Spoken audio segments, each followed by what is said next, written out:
Weewaawo ntendeeza Kristo, neebaza Mukama waffe Yesu Kristo olw'ekisa kye ekingi kyagenze mu maaso n'okulaga gwe wamu nange okubanga olunaku olwaleero tukyasobolera ddala okwatula nti ye Mukama. Ekitiibwa n'ettendo tukiddiza Mukama Katonda waffe oyo eyatulondera edda mu Kristo Yesu ate n'atuganya mu budde bwe yasemba okubanga ffe ffenna atukuŋŋaanya n'atuleeta eri Mukama waffe Yesu Kristo. Twebaza Mukama Katonda waffe olw'Omwoyo Omutukuvu oyo yatuzuukusa okuva mu bufu bwaffe agenda mu maaso n'okola essala ku lwaffe ey'okwegayirira ate era oyo akolera mu bulamu bwaffe buli lunaku.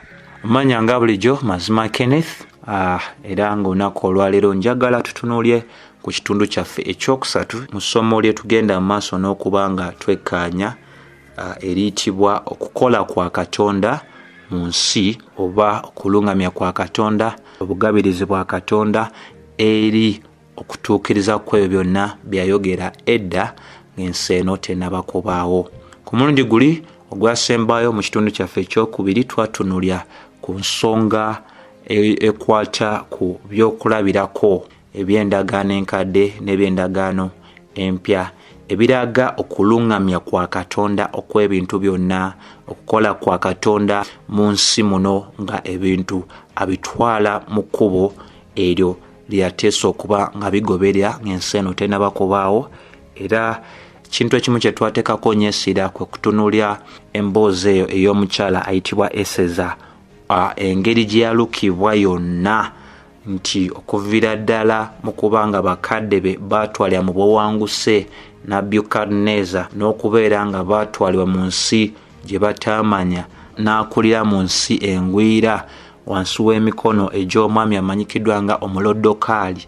Ate oluvannyuma nnyo n'alaba babeerawo embeera eyajjawo ey'okubanga kaddulubaale eyali owa kabaka yalina engeri gye yeeyisaamu etaali nnungi era emirimu gye ne gikomezebwa n'abo abaweereza eri kabaka Akaswero okuvaayo nga bagamba nti tutambule tutunuulire ebitundu byonna eby'obufuzi bwo tuggyemu abawala ababalagavu ate embeerera mu bo olondemu oyo anaabeera kaddulubaale era oyo gw'onaayambaza engule. Era tulabira ddala nti ekyo kyakolebwa abawala ababalagavu okuva mu bitundu eby'enjawulo ne bakuŋŋaanyizibwa era omwo mwe mwali ne Eseza. Era Bayibuli etulaga nti bwe yali amaze okuba nga afuniddwa n'agenda maaso n'okulaba okuganja eri omwami eyalina obuvunaanyizibwa eri obw'abakyala bonna ayitibwa Kagayi. Era oluvannyuma nnyo tulabira ddala nti omwami Katonda yamukozesa okubeera nga alabula wamu n'okubeera nga abaako ebyokuwabula by'agamba Eseza, era Eseza n'abiteeka mu nkola. Era enkomerero ya byonna Bayibuli etulaga nti Eseza n'abeera nga yalondebwa okubeera nga ekaddulubaale ate era n'ekirala ekisinga okuba nga kikulu nnyo kwe kutegeera nti ekyo Katonda kyali ayagala okutuukiriza ekyokuuma abantu bano abayitibwa Abayudaaya wansi w'omulabe eyali amanyikiddwa nga Hamu kyatuukirizibwa kubanga kabaka Akaswero tiyamanya mukyala gwe yali afunye nti yali mu Yudaaya, era n'amugamba ayogera okusabako. Era lwe baali bagenda okuba nga Abayudaaya baakutibwa, kikwewuunyisa nti Katonda mu nkola ye ey'emirimu mu nsi muno kabaka yabula otulo n'agezaako okunoonya ebitabo okujjukira ebintu ebirungi ebyali bikoleddwa abantu abo Abayudaaya. Era kabaka n'azuula nti tewaaliwo nsonga lwaki abantu abaali balina okuttibwa ku lw'emirimu gye baali bakoze ku lw'eggwanga eryo. So ebintu ebyo bikulu nnyo, twalaba bingi nnyo. So obanga guno gwe mulundi gwe ogusoose kubanga otwegattako, nja kusaba onoonye amasomo ago gajja kuyamba okutegeera ebintu bingi nnyo obeere ddala nga naawe osobola okutegeera obulamu bwo ebikwetoolodde lwaki bitambula nga bitambula. Oba osoma ebyawandiika otegeere lwaki emboozi eno eringa nga bw'eri, naki Katonda kyakola mu nsi paka ku lunaku luli Mukama waffe Yesu Kristo lwali n'alabisibwa eri ensi. So olunaku olwaleero njagala tutunule ekitundu kyaffe ekyokusatu nga njagala tubeere nga tutunuulira ku ngeri ez'enjawulo ez'okukola kwa Katonda. ng'omuli okukuuma okw'ebintu, ng'omuli okukolera wamu, ng'omuli obulabirizi obw'okukola kwa Katonda ku nsi. Ebintu bino bikulu nnyo nnyini ddala, naye nga tetunaba kuba nga tutunuulira kukola kwa Katonda wansi ow'emitwe esatu gye njogeddeko waggulu awo. Njagala tusooke tutunuulire engeri zino ebbiri ezirabikira nnyo mu bulamu bwaffe obwa bulijjo ez'okukola kwa Katonda, ez'okukola kwa Katonda. Omwo nga mwe muli kye tuyita okukola kwa Katonda eri abantu bonna, okukola kwa Katonda eri abantu bonna, mu luzungu kye tuyita general providence, general providence. Ate ekyokubiri kwa kutunulira okukola kwa Katonda okwenjawulo, okukola kwa Katonda okwenjawulo, mu luzungu kye tuyita special providence. So watali kutwala nnyo budde, njaga tutandike nga tutunulira okukola kwa Katonda kusaasaanira eri abantu bonna, mu luzungu kwe tuyise general providence. Nga bw'olya ekigambo geno mu Luganda tusobola ogamba nti kino kizingiramu buli muntu ani, buli muntu sekinnoomu. Kola kwa Katonda, waliwo okukola kwa Katonda okuzingiramu buli muntu sekinnoomu. Olwo tuba tutegeeza omulokole n'atali mulokole, kizingiramu kuzingiramu ebintu ebyenjalo ng'ebinyonyi, ebimera, ebisolo, buli kintu kyonna ky'omanyi mu bulamu buno bwaki mu ngeri emu oba endala obw'ensi. So bwe twogera kukola kwa Katonda okusaasaana wonna oba okuzingiramu buli kintu kyonna, bwe tukwogerako tuba tutegeeza nti Katonda okukola kwe kuganyulwa buli muntu yenna, omukkiriza n'atali mukkiriza. Ekyo kyekikulu ekyokubeera nga tutegeera ku nsonga eyo.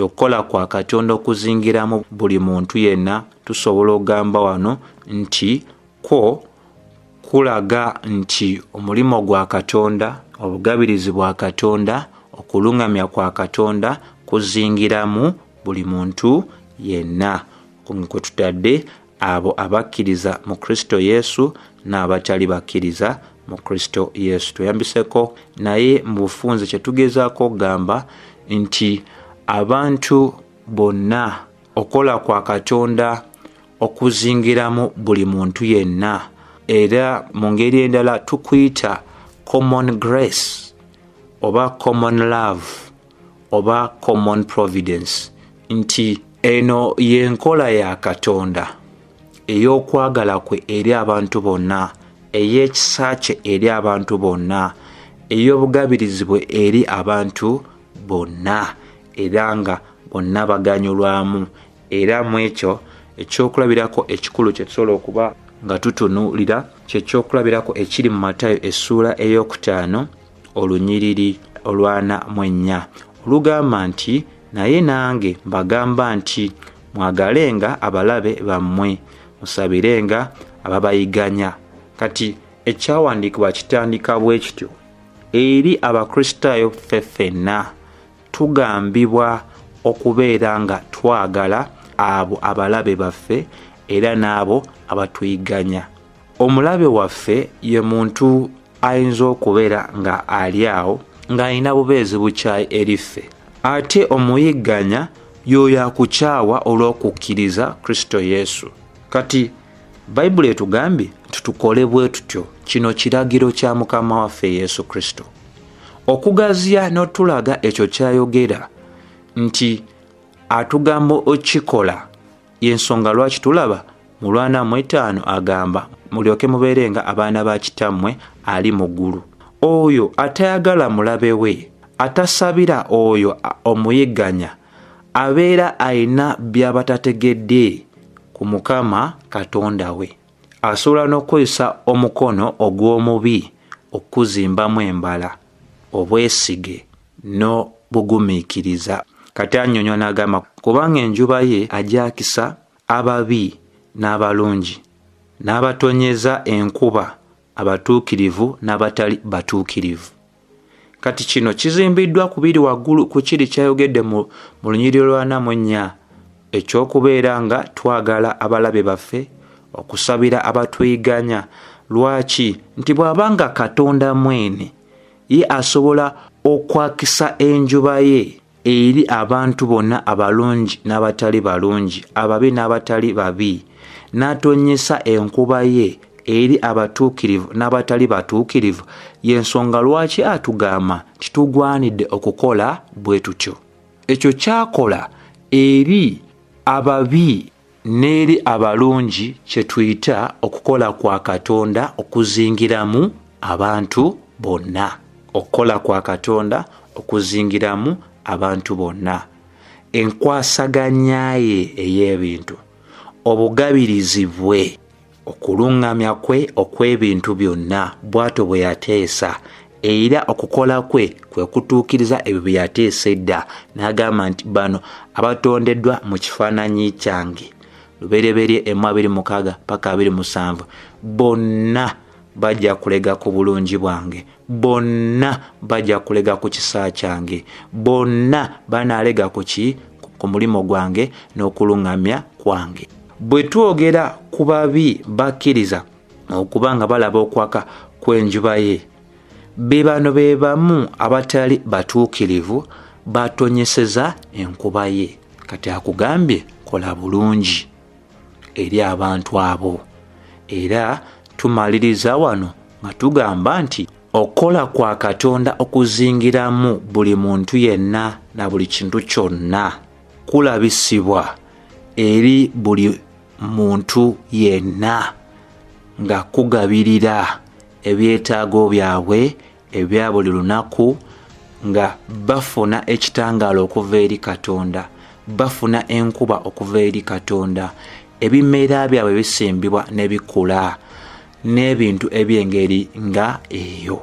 Naye kye tusobola okuba nga ate era tunyweza abantu bonna abatali bakkiriza, kyokka kye basobola okuba nga bafuna ku Katonda mu bulamu obw'ensi eno, kyekyo kye tuyita okukola kwe eri buli muntu yenna singa babeera nga tebeenenyeza.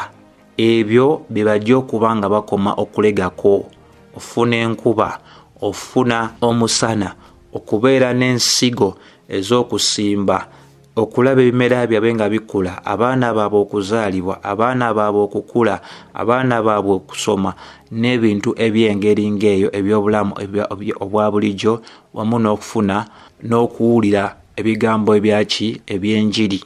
Naye tebajja kuba nga bafuna kintu kyonna kirala singa tebakyuka ne baleka amakubo gaabwe ag'okwonoona.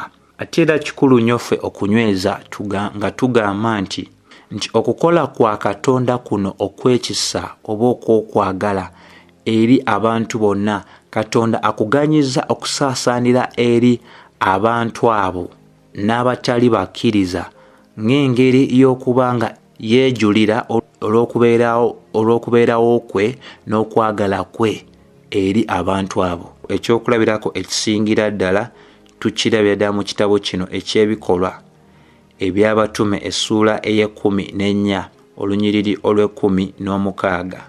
Bayibuli etulaga nti mu mirembe egyayita yaleka amawanga gonna okutambuliranga mu makubo gaago. Ako twakannyonnyola mu ssomo lyaffe liri eryokubiri.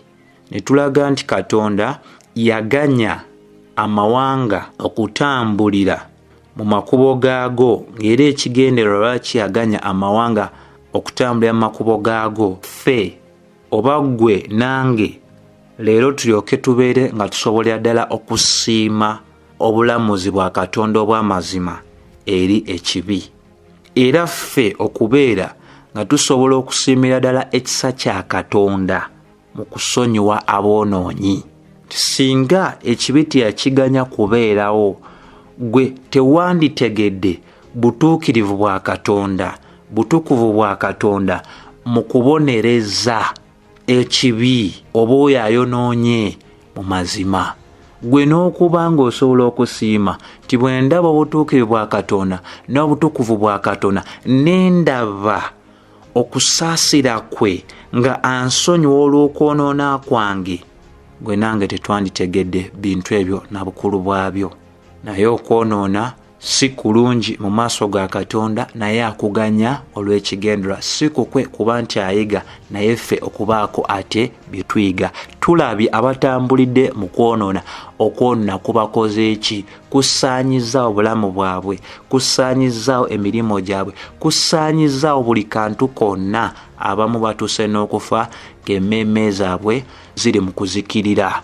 So ebyo bikulu nnyo byakuba nga tukola tutya nga tutegeera. So mu Lw'ekumi n'omusanvu n'agattako nga gamba naye teyalema, naye teyeemalaayo nga talina mujulirwa, kubanga yakolanga bulungi nga batonyesezanga enkuba okuva mu ggulu n'ebiro eby'okubalirangamu emmere, najuzanga emitima gyammwe emmere n'essanyu. Ekyo kye tuyise okwagala kwa Katonda, kola kwa Katonda okw'okwagala, oluŋŋamya kwa Katonda eri abantu bonna.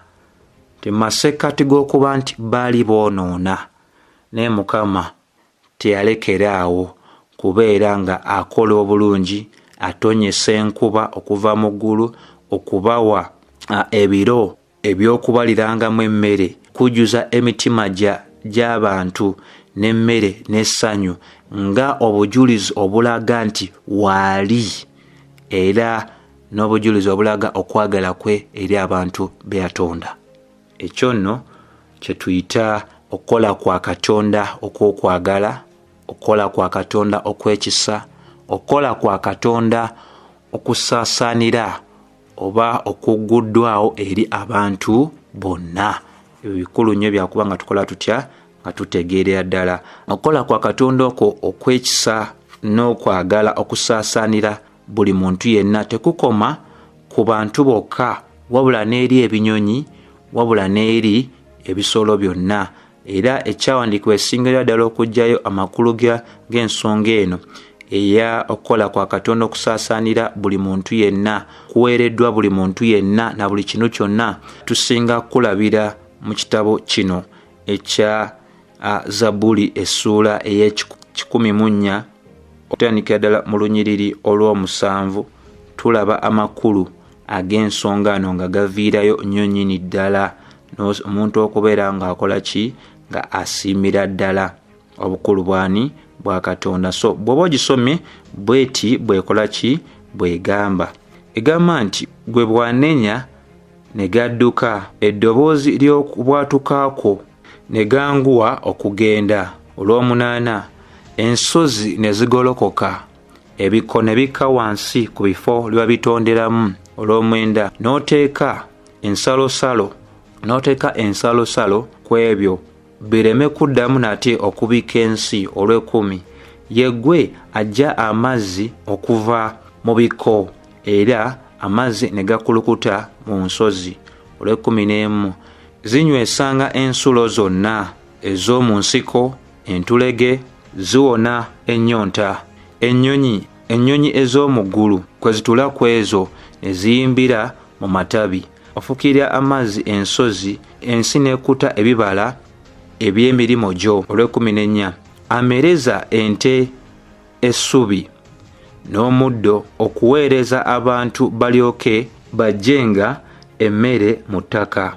Olw'ekumi n'emu n'omwenge ogw'okusanyusa omutima ogw'abantu, n'amafuta aganyirizanga amaaso ge, n'emmere ewa omuntu amaanyi omutima gwe. Emiti gya Mukama gikuta, emivule gya Lebanooni gye yasimba, ennyonyi gye zikoleramu essubi byazo, kasinda, emiberosi n'ennyumba ye. Wakola omwezi okubeera nga guleeta ebiro, era omusana gumanyi ddi lwe gulina okuba nga gwaka, era okola enzikiza obw'ekiro ne bujja, era awo ensolo zonna ez'omu nsiko ne zivaayo. Olw'abirimu empologoma ento zivuumira gye zinaalya, era zinoonya emmere yazo eri Katonda. So bino byonna binyweza bunywezi eri ekyo kye tutandise nakyo kye tuyise okukola kwa Katonda okw'okwagala okw'ekisa eri buli muntu yenna na buli kintu kyonna ekyatondebwa. So buli lunaku ebintu no tubiraba nga Katonda abikola mu bulamu obw'abantu abaki ab'enjawulo.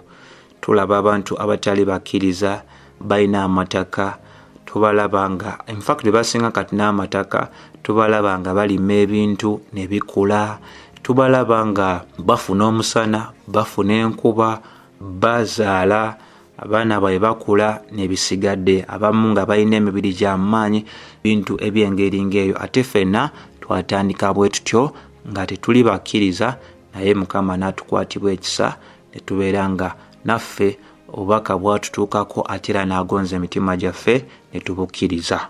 Engeri endala ey'okola kwa Katonda gye njagala tube nga tutunuulirako ey'emirimu gye mu nsi muno, okukwataganya kwe, okuluŋŋamya kwe, gye tuyita engeri eya okukola kwa Katonda okw'enjawulo, mu luzungu kye twayisa special providence.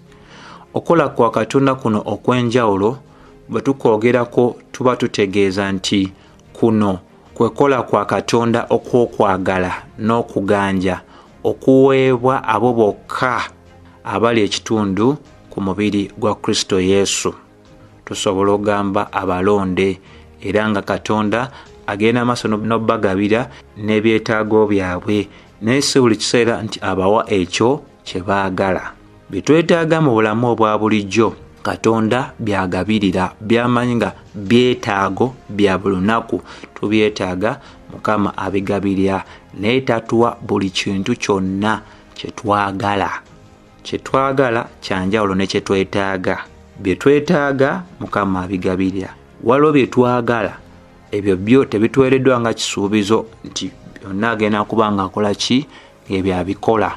Ekyokulabirako ekisinga obukulu kye ky'okubeera nga tweyambisa ekyawandiikibwa kino ekiri mu Timoseewo essula ey'omukaaga olunyiriri olw'omukaaga paka olw'omunaana. Lugamba nti naye okutya Katonda n'obutayaayaananga ge magoba amangi olw'omusanvu, kubanga tetwaleeta kintu mu nsi, kubanga era tetuyinza kuggyamu kintu.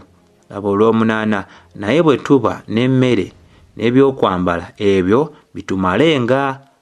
So ebyo bye byetaago byaffe ebya buli lunaku, era Mukama ayogerera ddala nti mu kukola kwe okw'okwagala n'ekisa bino ebintu abikolera abantu be, abikolera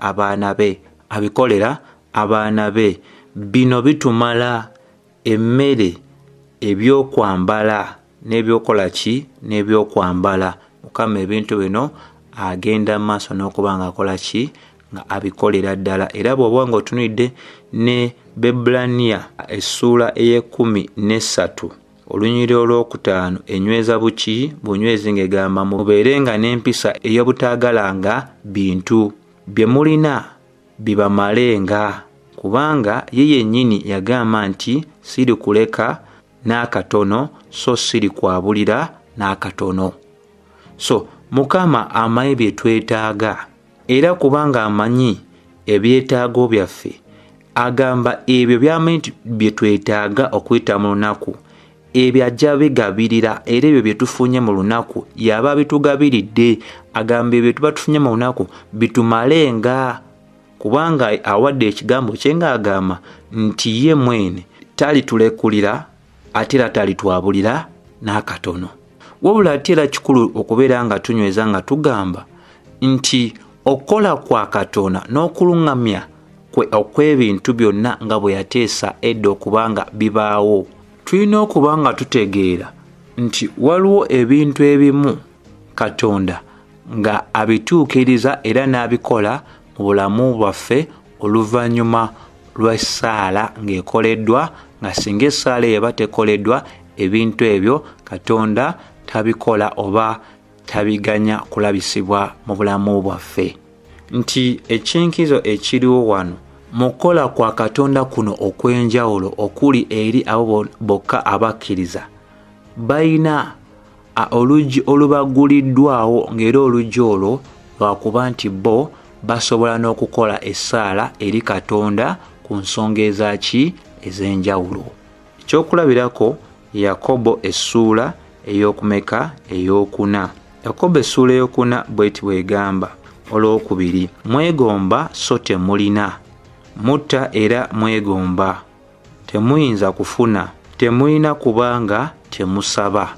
Nti waliwo ebintu ebimu ffe ng'abaana ba Katonda nga tetujja kubanga tukola tutya nga tubirabako owatali ssaala ng'ekoleddwa.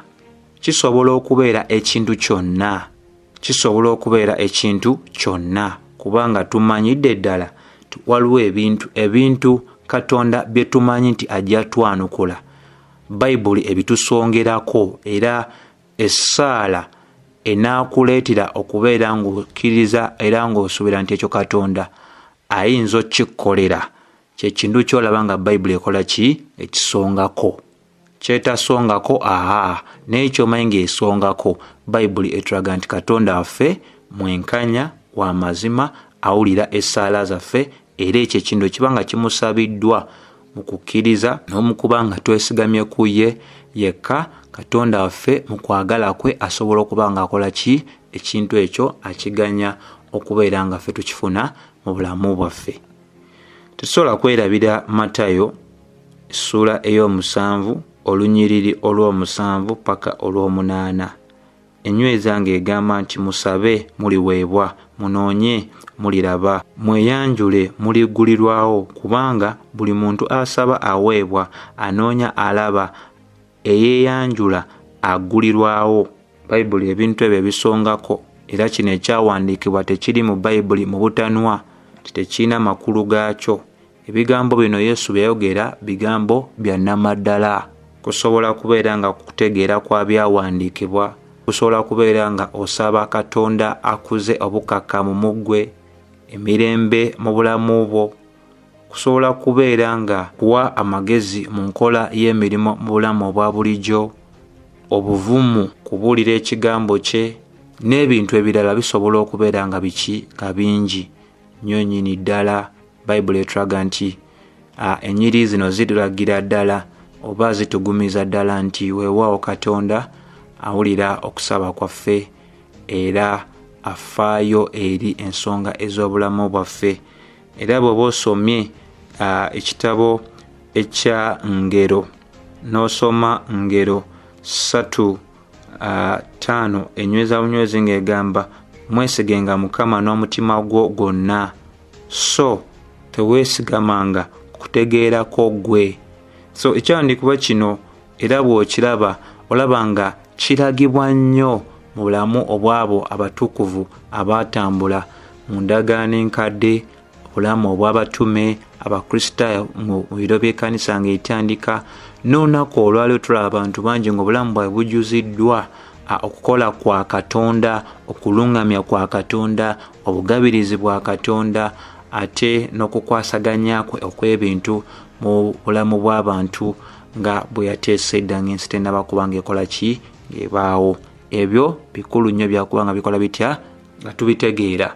So bwe tuddayo ku ngeri ziri esatu ze natandise nga njogerako ez'okukola kwa Katonda mu nsi, nazo ze njagala tubeere nga tutunuulira, omuli okukuuma okw'ebintu, omuli okukolera wamu okukola kwa Katonda, omuli obulabirizi. Waliwo kye njagala otandika nakyo kye tuyita okukola kwa Katonda wansi w'obukuumi bw'ebintu, oba tusobola ogamba obukuumi obw'ebintu byonna wansi w'okukola kwa Katonda, obukuumi obw'ebintu byonna wansi w'okukola kwa Katonda. Ekikulu wano eno ekyotegeera kye kino nti kikulu nnyo ffe okubanga tutegeera nti okukola kwa Katonda, okuluŋŋamya kwe n'okukwasaganya kwe okw'ebintu nga bwe tulabye bwe tugenze mu maaso n'okunyweza mu masomo amala ge tukoze wansi w'omutwe guno gwe tugenda mu maaso n'otutunuulira, tugenze mu maaso n'okuba nga tulaga nti Katonda waffe agendera ddala mu maaso n'okwenyigira mu buli kintu kyonna ekyatondebwa mu ngeri y'okuba nga akuuma buli kintu kyonna okubaawo, ate n'akibeezaawo nga kigoberera engeri eyo gye yakitondamu. Nti Katonda waffe takuuma bukuumi bintu byonna byatonda, wabula abireetera oba abisobozesa okuba nga bikuumibwa mu ngeri eyo ey'enjawulo gye yabitondamu. Ekyokulabirako ekikulu nnyo kye tulaba wano kye kyawandiikibwa kye tulaba wano mu Bebbulaniya essuula ey'okumeka esooka olunyiriri lwokusatu, egamba nti oyo bw'ali okumasaamasa okw'ekitiibwa kye n'ekifaananyi kye ddala bw'ali, era bw'asitula ebintu byonna n'ekigambo eky'obuyinza bwe, nti ebintu byonna bisituliddwa olw'ekigambo eky'obuyinza bwe. Kristo yeenyigira mu kubeerawo okwa buli kintu kyonna wansi ow'okukola kwe, wansi ow'okuluŋŋamya kwe, ebintu byonna bikuumibwa nga bikyasobola ogenda mu maaso. Bwe tweyambisa Abakolisaayi essuula esooka olunyiriri lw'16 naye enyweza ng'egamba kubanga mwoyo ebintu byonna mwe byatonderwa mu ggulu, ku nsi, ebirabika n'ebitalabika, obanga ntebe za bwakabaka oba bwami oba kufuga oba amasaza, ebintu byonna byatondebwa ye era ku lulwe olw'17, naye ye w'olubereberye mu byonna era ebintu byonna bibeerawo mu ye. Wulira, ebintu byonna bibeerawo mu ye kubanga ye yabitonda byonna, ate era ye mubereberye nga byonna tebinnabaawo. Kati ye eyabitonda byonna ate omubereberye mu byonna yakuuma ebintu byonna okubeerawo mu ye. Ekitegeereza ddala nti Kristo akuuma ebintu byonna okubeerawo. Mikwano mwe mwenna abagenda amaaso n'ogoberera, kye muteena kubanga mubuusa amaaso kye kino wammanga, nti okukola kwa Katonda okw'okubeezaawo ebintu n'obikuumira mu ngeri gy'abitondamu kusobozesa buli kintu kyonna kye yatonda okusigala nga kyeyisanga bwe yakitonda. Gwe leero okulaba amazzi nga galinganga bwe gaali edda kuviira ddala mu biro ebya Adamu, ebiro ebya Nowa, ebiro ebya Ibulayimu, ebiro eby'abatume, abeezezaawo amazzi okuba nti geeyisiza ddala ng'amazzi bwe galina okubeera. Ye Katonda waffe wansi w'okukola kwe okw'okukuuma n'okubeezaawo ebintu. Omuyembe agukuuma ne gubeera nga muyembe, amatooke nga bw'ogalyako owulira ddala nti lino ly'ettooke, ejjinja oba olwazi alukuuma ne lusigala n'engeri yalwo gye lutunda okubeera nga lwazi nga lukaluba. Olwazi si ttaka, lwazi. Olupapula ne lwesiza ddala ng'olupapula nga lusobola okuwandiikibwako. Amafuta agateekebwa mu mmotoka aba ag'emmotoka ne geeyisiza ddala nga bwe gagenda okweyisa kubanga gasobola okukola mu bidduka. Bassebo ne bannyabo, Mukama Katonda waffe ng'ensi eno ekyaliwo era akyagendera ddala maaso n'okuuma ensi n'okuuma ebyo byonna byatonda okubeera nga biri mu nsi muno. Omuntu leero bw'alya ku nnaanansi n'ajuulya nti ddala nnaanansi, abantu balowooza byekola bwekozi, naye Katonda teyatonda butonzi n'amayinza n'akwata ekkubo n'agenda. Buli kyonna kye yatonda asigala nga akikuuma. Bw'okikombako kibeerera ddala n'eyo engeri yakyo yennyini gye yakitonderamu, nti omunnyo munnyo, sukaali sukaali, amazzi mazzi, amata mata, ag'embuzi mata n'ag'ente mata, naye gaawukana. Era ag'embuzi agakuuma nga ga mbuzi, ag'ente agakuuma nga ga nte, era bwe kituuka ku nnyama, ey'ente eba ya nte, ey'embizi eba ya mbizi. Akamyu kaawukana ku nkoko n'ebisigadde bwe bityo bwe biri. Bwe tuba era tweyambisiza ekyawandiikibwa ekiri mu Bikolwa essuula ey'17 olwa 28, kinyweza nakyo bunywezi nga kigamba nti era kubanga mwoyo tuba balamu, tutambula tubeerawo, ng'era nga abamu abeewammwe abayiiya bwe bagamba nti kubanga era tuli zadde lye. Nti gwe lowooza ku kino, tewali kintu kyonna kyatondebwa awatali Kristo kisobola kubanga kikyasobola okubeerawo. Jjukira Abakolosaayo 1:17 nti ye mubereberye mu byonna era byonna bibeerawo ku lulwe. So awatali Kristo wansi ow'okukola kwe okw'okukuuma ebintu tewali kintu kyonna kyandibadde nga kyasobola okubeerawo, ebirina obulamu n'ebitalina bulamu. Ate bw'osoma Nekemeya alina engeri naye gy'agenda ddala maaso n'okunyweza ensonga. Nekemeya 9:6 lugamba bwe luti, gwe Mukama, gwe wekka, gwe wakola eggulu lya waggulu n'eggye lyayo lyonna, ensi n'ebintu byonna ebiri okwo, ennyanja na byonna ebiri omwo, gwe obikuuma byonna. Wuliraako, bino ebintu tebyebeezaawo. Ekyennyanja tekyebeezaawo, emisota tegyebeezaawo, enfudu n'ebisigadde si bye byebeezaawo, nebibeera nga bisobola okwekubisaamu n'ebikuuma omulembe, ye yennyini abibeezaawo. Kyo kyawandiikwa kikigenda maaso n'okubeera nga ti yabikuuma okubeera nga bibeerawo. N'olira oli ng'akugamba nti omanyi abantu bagenda saanyaawo ensi eno, waliwo akuuma buli kintu kyonna. Era bw'osoma Peetero 2:3 lunyweza bunyweezi nga lugamba nti naye eggulu lya kaakano n'ensi olw'ekigambo kyo biterekeddwa omuliro, bikuumibwa okutuusa. Ani akuuma eggulu lye tulaba n'ensi? Mukama yennyini yabeezezaawo eggulu okuba nga bwe riri wamu n'ensi paka ku lunaku luli olusikola ki olusemberayo ddala. So mu kumaliza njagala ogamba nti eno engeri ya Katonda ey'okukola kwe okw'okuuma ebintu yetusobozesa gwe nange okubanga buli lunaku Katonda atuwa omukka gwe tussa. Singa tekyali bwe kityo ffenna twalibadde nga tetukyali balamu ku nsi kuno.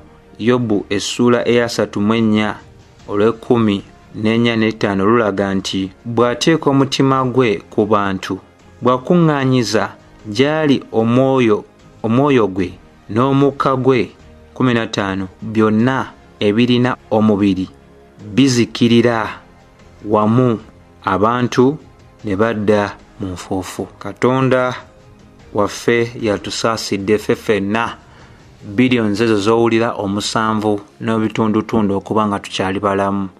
Singa baasazeewo tukuŋŋaanya ffenna n'agenda mu maaso n'okubeera nga akuŋŋaanya omwoyo gwe n'omukka, ffenna tuba tuli baakufa era ffenna tuba baakudda gy'ali. Era kyova olaba olunaku olwaleero abamu bafa, abalala ne basigala. Tebasigala nti bo tebasobola kufa, yabakuumye okuba nga bakyali baki, nga bakyali balamu. So kye tugambye nti Mukama Katonda waffe takuuma bukuumi bintu byonna, wabula ate era agenda mu maaso n'abisobozesa osigala nga byeyisiza ddala nga bwe yagenda mu maaso n'okola ki n'okubitonda. Ku mulundi oguddako tujja kubeera nga tutunuulira okola kwa Katonda wansi w'emitwe egy'enjawulo nga Katonda okolera wamu n'ebintu byonna bye yatonda wamu n'obulabirizi bwe. Okwo tujja oteeka n'ensonga endala ezitambulira ku mbeera ey'obukaawu obw'okola kwa Katonda n'okwomerera okwokola kwa Katonda. Okwo nga kwe tutadde n'ensonga endala ze tusobola okulagira ddala nti teri n'omu asobola kuziyiza kukola kwa Katonda. So nsiimira Mukama Katonda waffe okakasa ddala nti waliwo mmwe abalina okuyaayananga nange kwenna kwekwongera okubanga omuntu oyiga era abeekuumidde mu masomo gano. Kyensobola okugamba tigenda mu maaso n'okubeera nga wekkaanya ebyawandiikibwa, ate Mukama abakkiriza ng'osobodde ofuna obubaka buno, twala obudde wekkaanya ennyiriri ezo ze tugenze mu maaso n'okuba nga tukwasaganya naawe weyongere ddala ozisoma n'okuzinyonyokera ddala bulungi. Mmwe mwenna mbaagaliza ekisa kya Mukama waffe Yesu Kristo okubeera wamu nammwe. Amiina.